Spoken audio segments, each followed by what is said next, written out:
Comment se défendre lorsque l'on doit faire face à une mesure d'exécution de saisie informatique, par exemple, donc une photoram, lorsque concrètement l'huissier et l'expert informatique se présentent au siège de la société pour pouvoir effectuer cette mesure de saisie informatique et notamment copier les disques durs, les documents qu'il est autorisé effectivement à prendre en copie. Vous ne pouvez pas y faire obstacle. Il n'y a pas d'obstruction possible à une telle demande puisque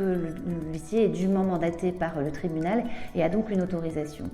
Ce qu'il faut faire, bien évidemment, immédiatement, c'est contacter votre avocat pour qu'on puisse introduire une procédure qu'on appelle une procédure de rétractation, qui est une procédure de référé, par laquelle on saisit le juge qui a autorisé cette saisie pour lui expliquer en quoi cette saisie est soit irrecevable, soit non fondée, soit illégitime. Et ça se passe effectivement par la soumission contradictoire aux magistrats d'arguments que nous portons et qui notamment viennent indiquer et viennent porter le scénario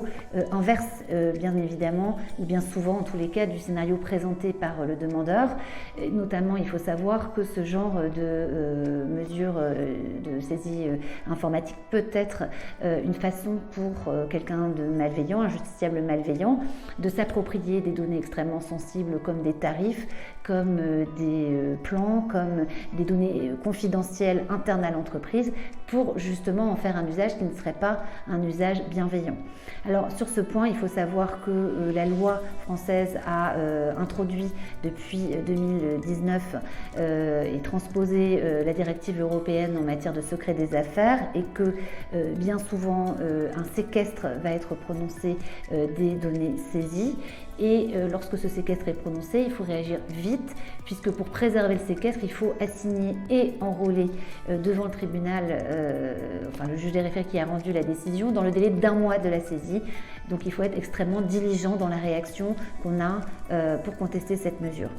Dans les arguments de fond, évidemment, qu'on sera amené à porter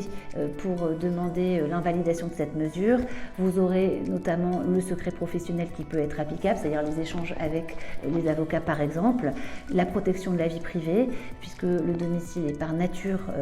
en principe inviolable et qu'une intrusion doit être évidemment légitime et proportionnée. Vous avez également la problématique du secret de l'instruction pénale et surtout